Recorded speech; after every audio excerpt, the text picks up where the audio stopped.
It is the sixth day of fighting between Hamas and Israel.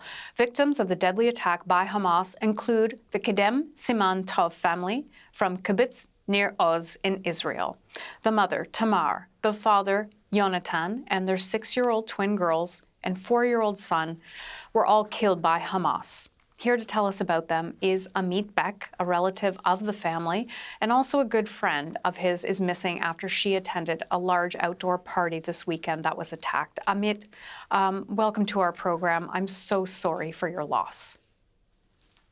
Hi, thank you. To begin with, and I'm so sorry to even ask you this, but how did you find out about your family?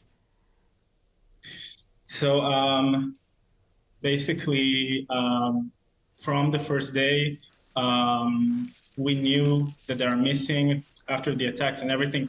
Everything happened very, very quickly, but only at the second day, at around 7 p.m. at night, it was confirmed that they were murdered and they're not with us anymore. At first, missing, then it was confirmed with the DNA and everything. So it was on the second day at evening, yes.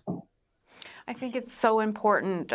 We've heard the numbers, but I think it's important to know the faces, and we're showing the faces of your family right now. Tell us a bit about them. Well, they're a wonderful, wonderful family. I can speak more about Tamar because I was a bit more close to her. Tamar really dedicated her whole life for the community. That's all she did. And next month, she was even supposed to go for elections for the local leadership of the kibbutzim there. We were all very, very excited for that. I personally told her I think she's the most perfect and amazing one for the job. Yeah, so she is a person of the community. You can really say she's a face of the kibbutz.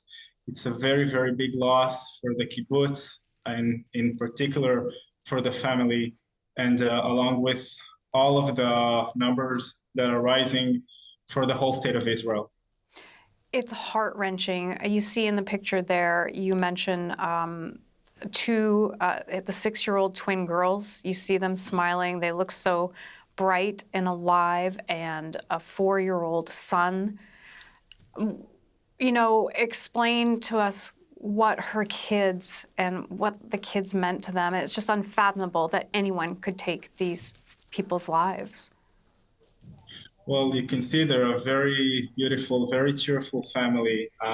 My grandfather used to say about Tamar that she has the most amazing smile. You know, like when she smiles, you automatically smile as well.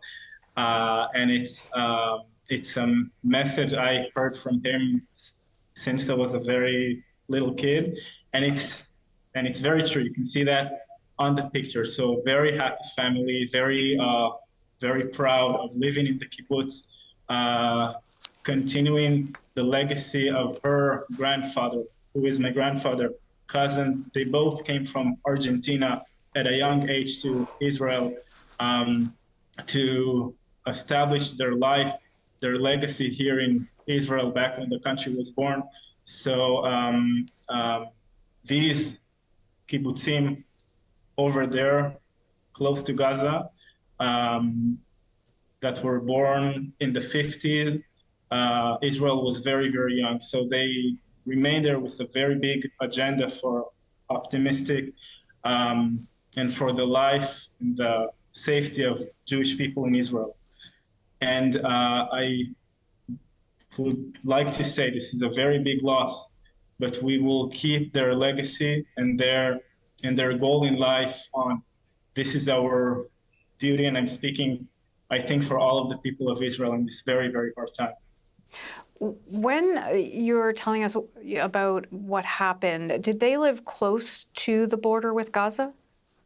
Yes, so they lived close. They were among the more strong kibbutzim as well, with Be'eri and Kfar Aza, that the Hamas terrorists attacked them with a lot of intelligence. Hundreds of them came to each kibbutz, and it's very, very close. Yeah, so the army, the forces, because we were surprised, did not make it in time, and 15 dead, 18 kidnapped into Gaza, and only 150 survivors from that kibbutz, Nir Oz.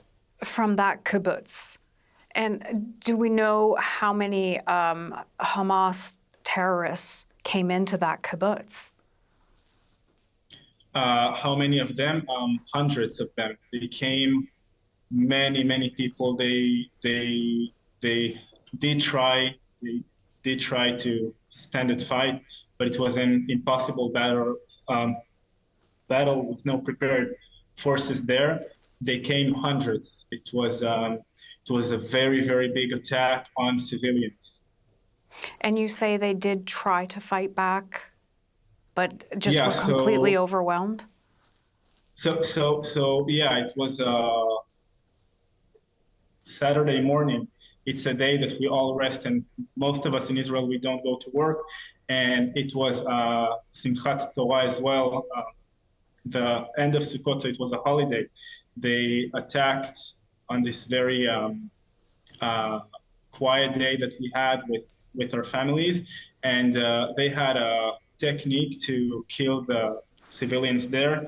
They came and they lighted up with fire each house, and they put a wheel of a car inside so that it would be impossible to breathe with the fire. So the families went to hide in the safe room. Most of us has safe rooms by now in all of Israel because of the rockets we keep on having for years and years, both from Gaza and from Lebanon, mainly from Gaza in the recent years. So the families in the kibbutzim, they hid inside this room, and when they tried to open the window for air, and they did hear Arabic and shooting around, so it's a terrifying situation. I can't imagine what they were experiencing, and we're talking about families here, children, grandparents, parents seeing their young terrified.